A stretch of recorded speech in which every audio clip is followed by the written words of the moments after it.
Absolutely. Generally, what we look at with catalog valuation is we look at the last several years of revenues based on all sources.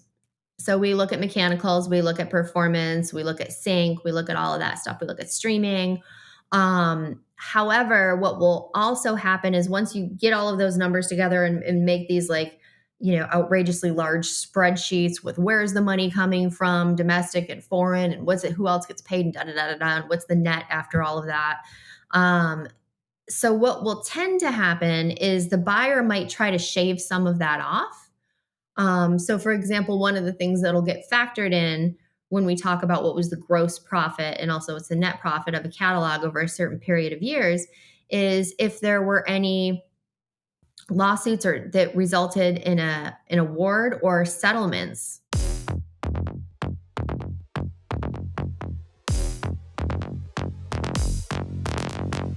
Welcome, everybody, to the Vana Room, another wonderful episode. And today we have her back, Wonder Woman attorney herself, Davy J. We brought Davy back because we love talking to Davy. We don't get to see her too often, so this is how we work it in. And of course, she is our resident expert on all things music law and just music industry related. So thank you, Davy, for giving us your time again. Well, thank you for having me back, and my pleasure. And always good to see you. And we have to fix that at some point, like We actually see each do. other in person at We some do. I time. think I owe you a dinner and some coquito. You do. I forgot about that. You owe me dinner. I I love do. coquito. I love coquito. So we asked Davey back because we wanted to talk about something that's been in the news quite often recently, and that is we're seeing a lot of what we refer to as legacy artists selling their catalogs. And so we want to talk about that, and we want, I don't see too many newer artists doing it, but so let's just start with the basic question to Davey, which is, what does it mean when someone is selling their catalog? So generally what we're talking about is selling their publishing rights as opposed to the rights and the masters, because normally the labels own the masters. And the artists who are also songwriters will retain ownership interest in their publishing, which is the songwriting side. So when we talk about selling their catalog, that's usually what we're referring to is selling all of their rights in the copyrights in the songs that they have written, whether it's, throughout their career or during a particular time period, like as a solo artist or with a certain band or whatever. So the scope of that can change based on the deal, but that's generally what it means. And if they co-wrote songs, so if they're in a band and they co-wrote songs with other people, when we hear that they're selling their catalog, it's literally just their portion of Yeah. what they've written, right? That's what you're Right. saying. Yeah, because you can only sell what you've Okay. got. So it's just their portion. Right. And one thing to note is that something to perhaps consider for long range planning for some of your listeners and viewers is that this could potentially be limited by band agreements. So if you're in a band with somebody else and you don't want them to be able to just willy-nilly sell their rights to somebody else, or if they do, that you still control licensing, that all has to be set forth in your band agreement on the front end, because it's easier to agree to these things in the beginning than it is to wait until it becomes an issue and somebody's got a vested interest in going in a different direction than what you have planned. Interesting. Okay. Mm. So then I guess the next logical question would be, why would somebody sell their percentage in a catalog? What is, like, I'm sure there's more than one reason, but can you give us like maybe some of the top 2 or top 3? Yeah. So, first of all, the value has gone up a lot lately. So people have been putting much higher value on catalogs than historically they have. So it's kind of like the up until very recently boom in the housing market where everybody was just like, I'll pay whatever. I'll give you whatever for like a shack in the backyard. You know what I mean? Like, so it's kind of like Yeah. that mentality starts to take over in part.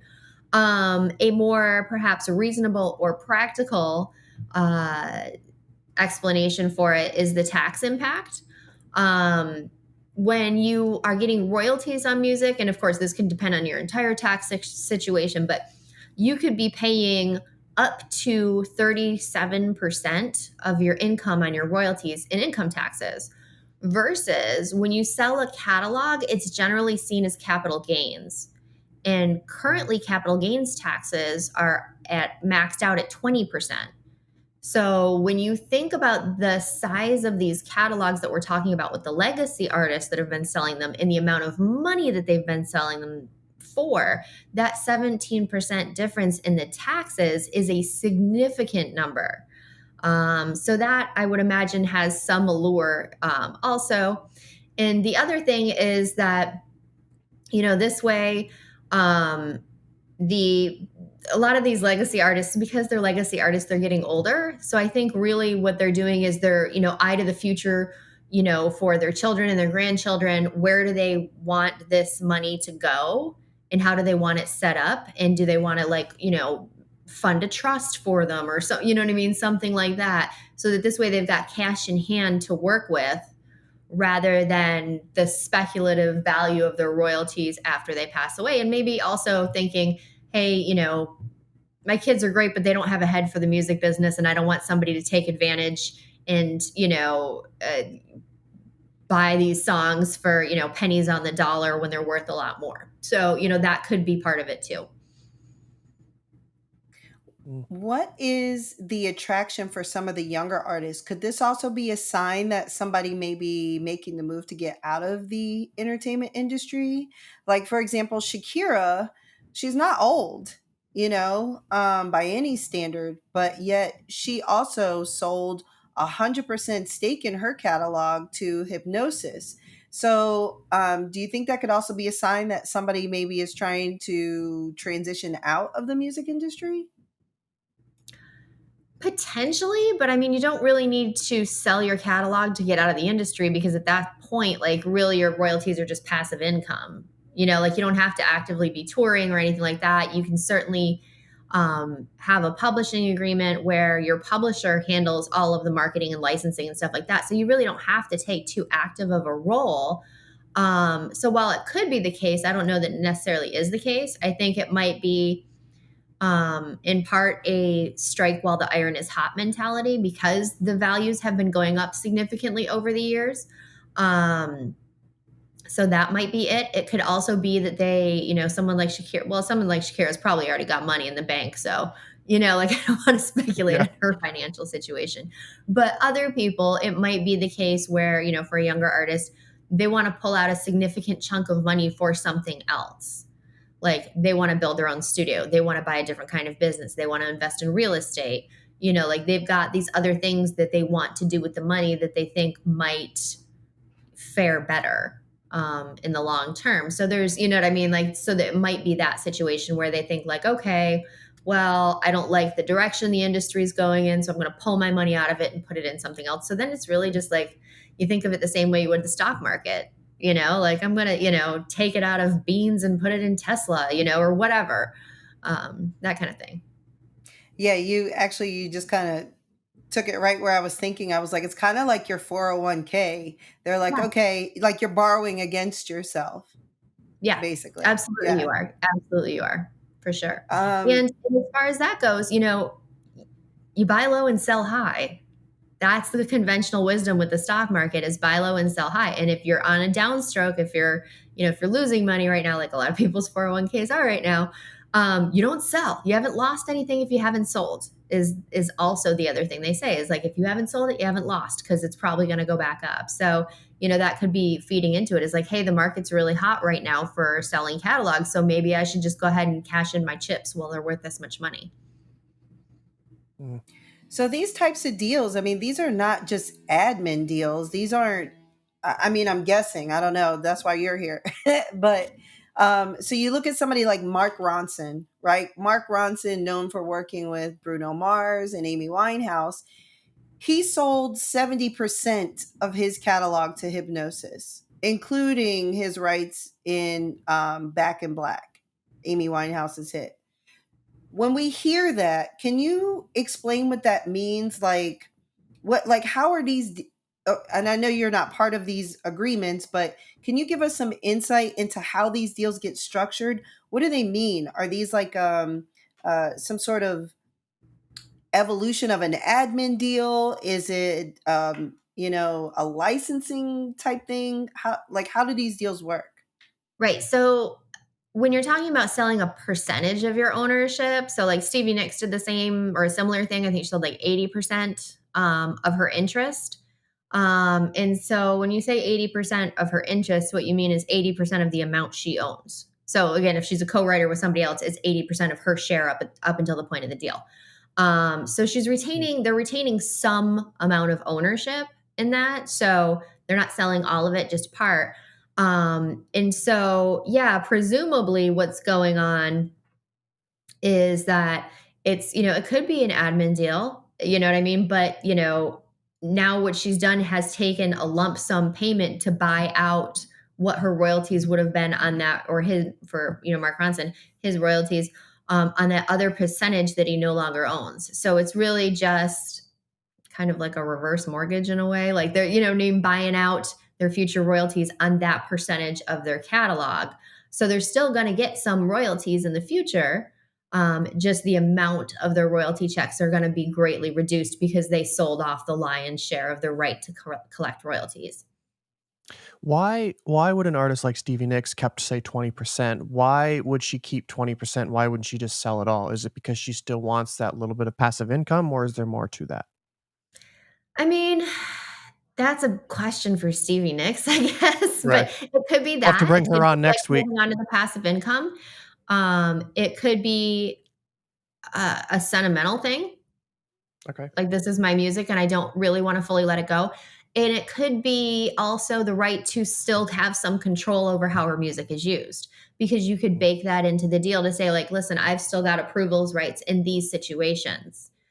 So there are frequently in publishing agreements, or, in a lot of different types of agreements, there's a sort of a holdback of rights where generally you give your publisher the right to license out your music to other people for all different kinds of uses, but you have approval rights over certain uses, particularly those in like sensitive areas like alcohol, tobacco, firearms, pharmaceuticals, political causes, charitable causes, like anything somebody might have an objection to their music being used in connection with. And if you have like, one as a songwriter that's personal to you, like, oh God, I can't stand cats, like I just don't want my music ever used in connection with any sort of cats whatsoever. Like, you can put that into your agreement to say like that's subject to your approvals.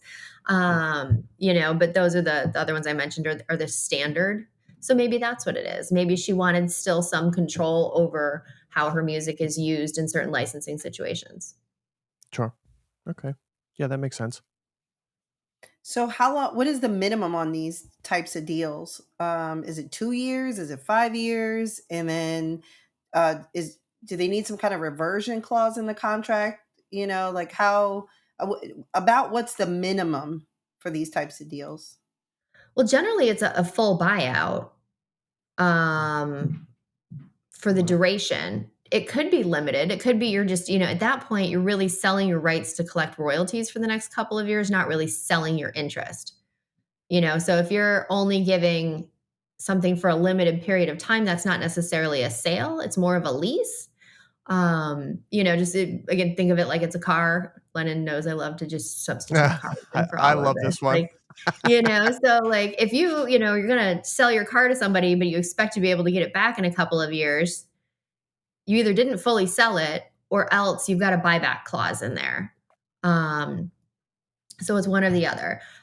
So that's generally when we're talking about a sale, normally it's an outright sale, like it's a full transfer of ownership interest.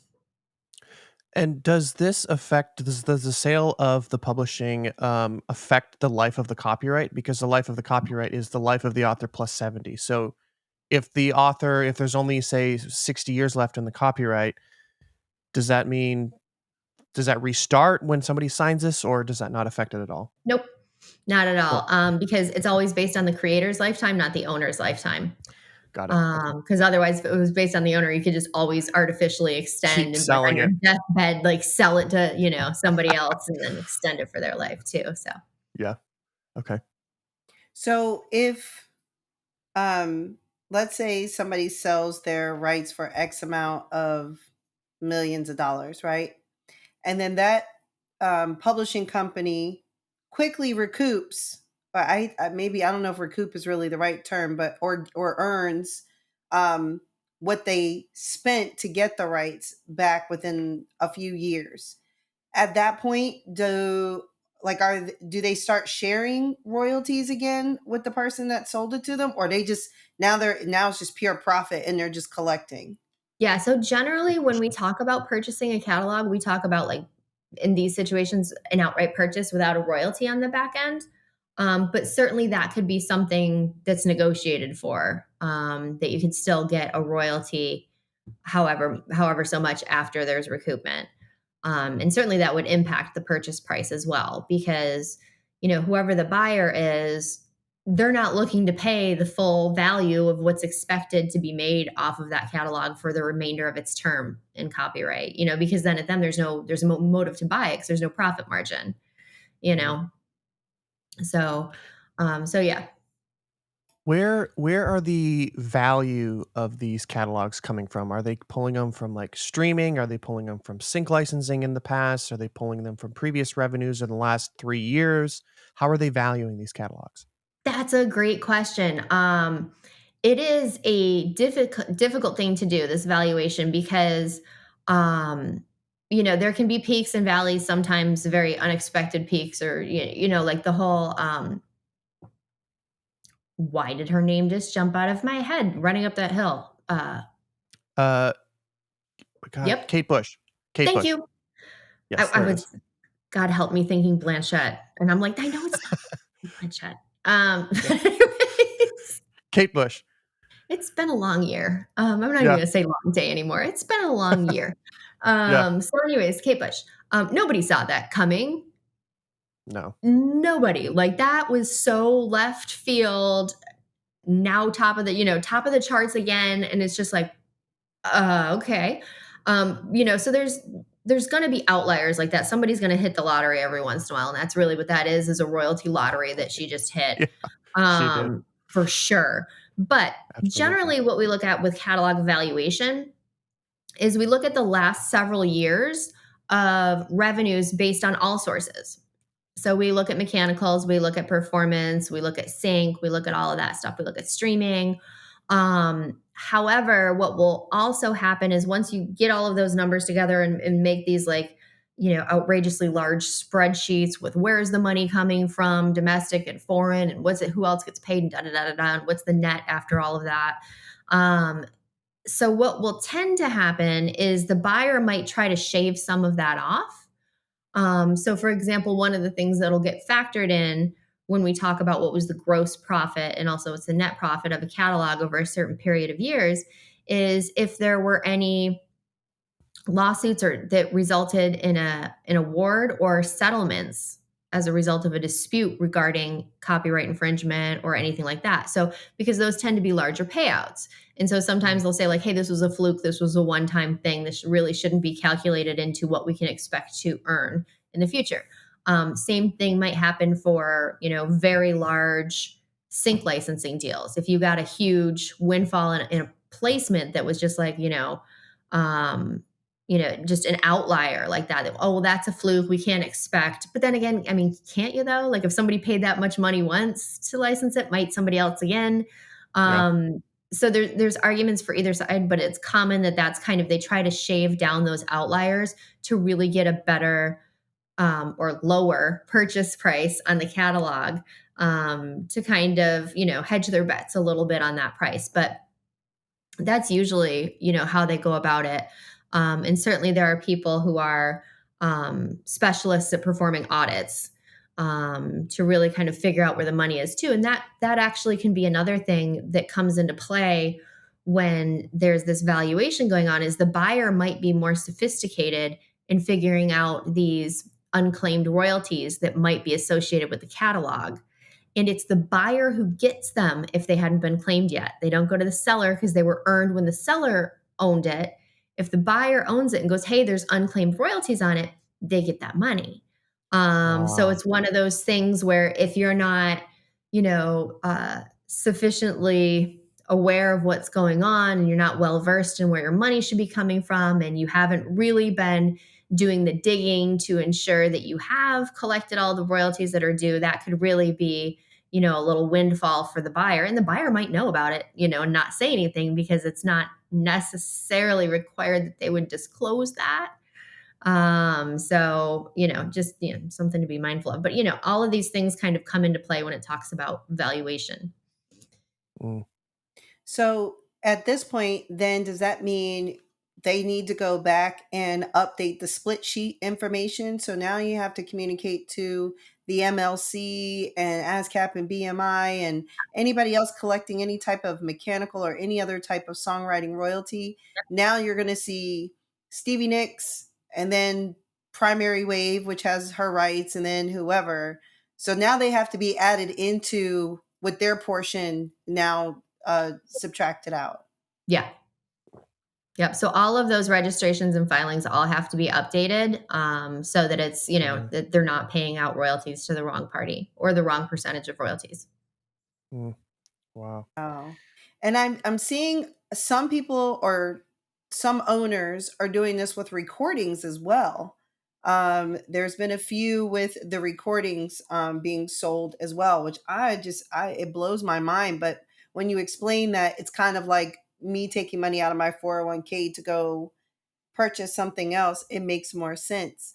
And then I didn't look this one up, but I understand that Justin Timberlake has done the same thing. Now, you've already expressed why somebody would do it. I find it interesting that younger songwriters are doing this. Does that surprise you? And again, I know we're speculating on why people are taking out that money. Justin Timberlake has a very big catalog for somebody so young.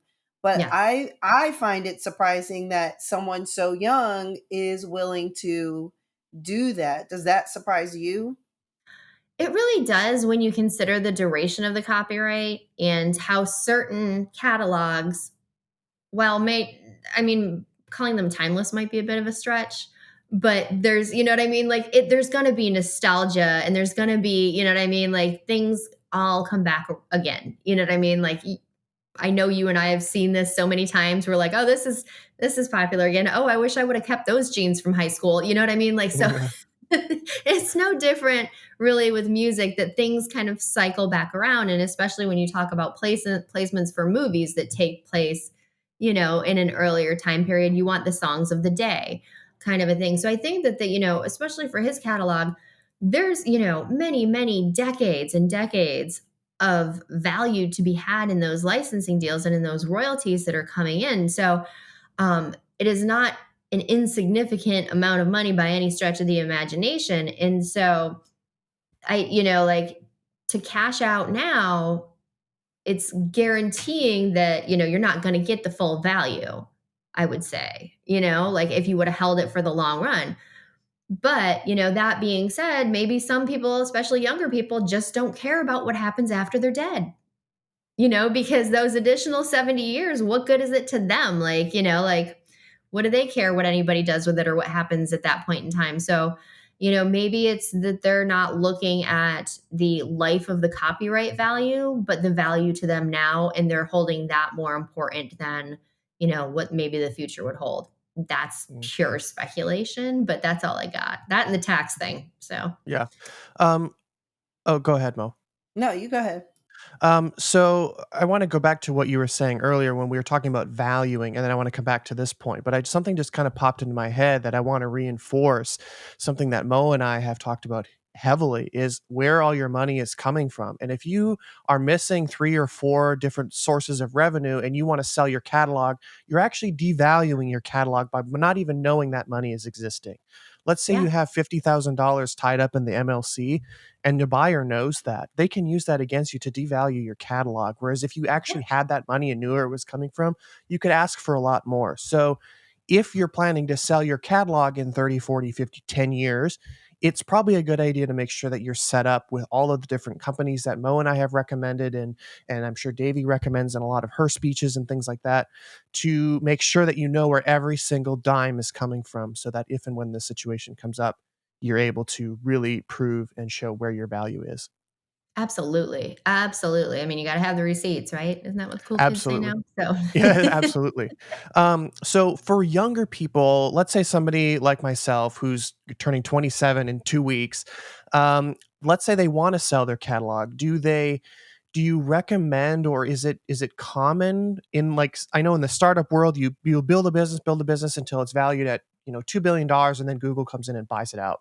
And then you start another one and you do the same and you sell another business to Microsoft. Is it common for people to do that, or is it recommended, or what's kind of, is that the mindset to be going at this at?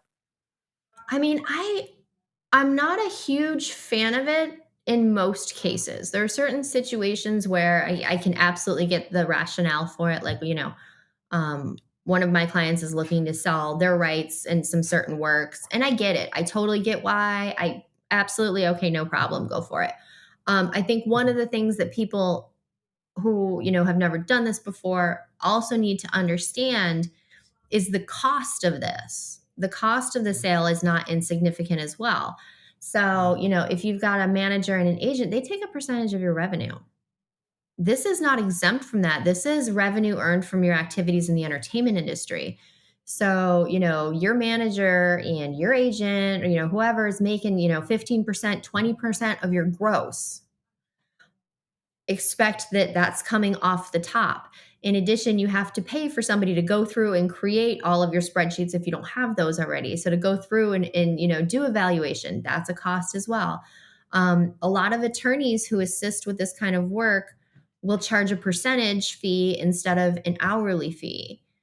mhm, And so I mean, that's especially common in like LA, in New York, in Atlanta, where that's what they'll do is just, they'll take anything from, I've seen, as low as 3 to 5%, as high as 10%.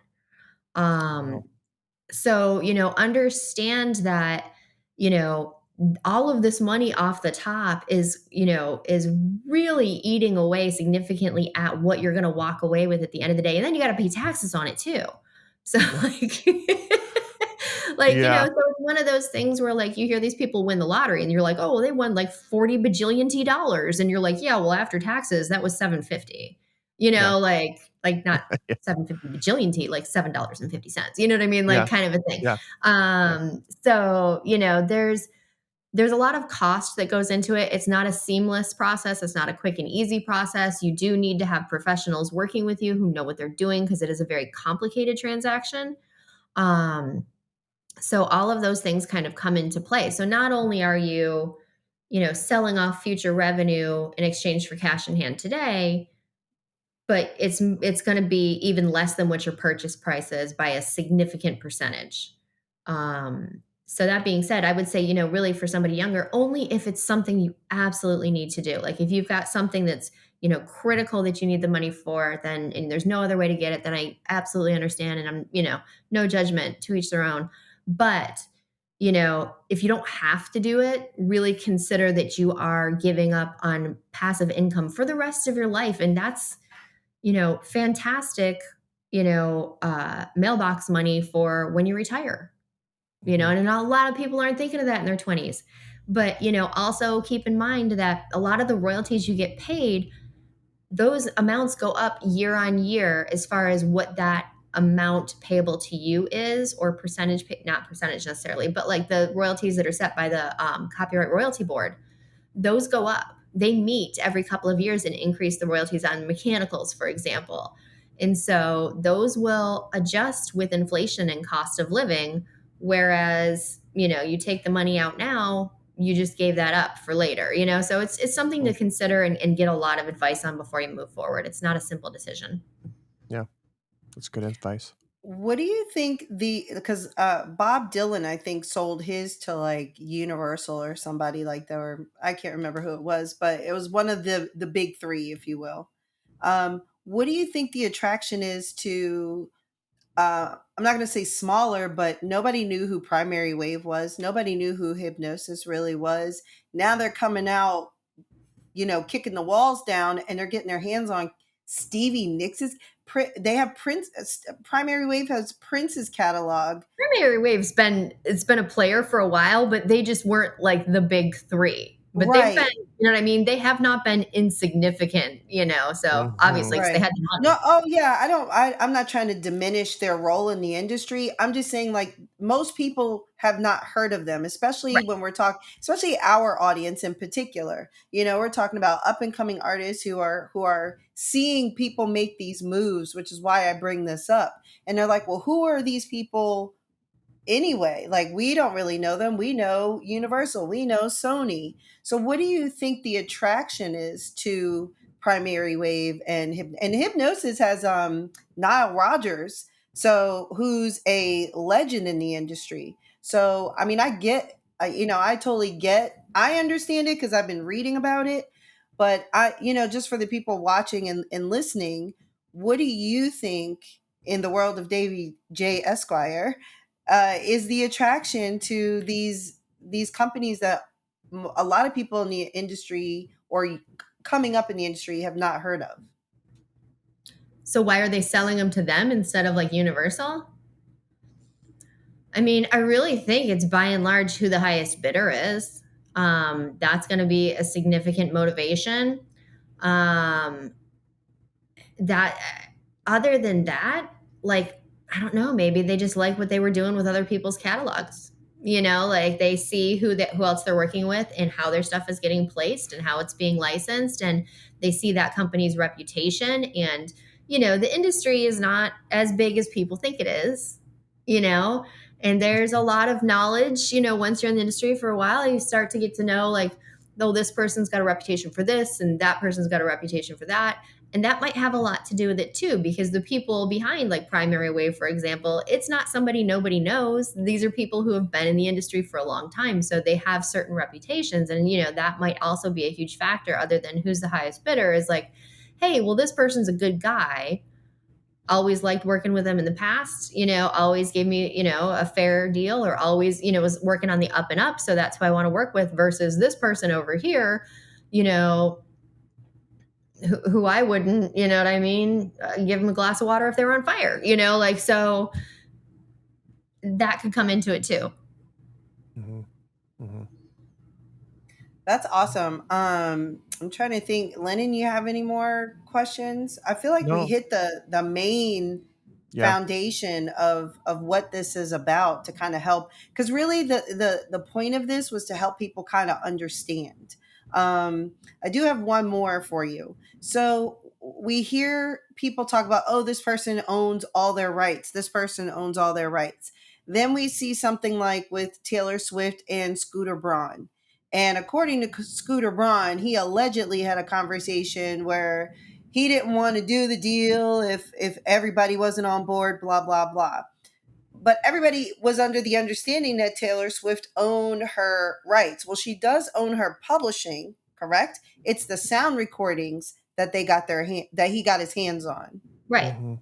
Yeah. Right. That's, Okay. yeah. And then she, like, re-recorded her album later, which Mhm. is, in which that was such a huge deal. But it's like, and meanwhile, I'm just like, meh, it's not really that big of a deal, because most artists, when they sign their recording agreement, yes, the label owns their masters primarily. That's how it generally goes.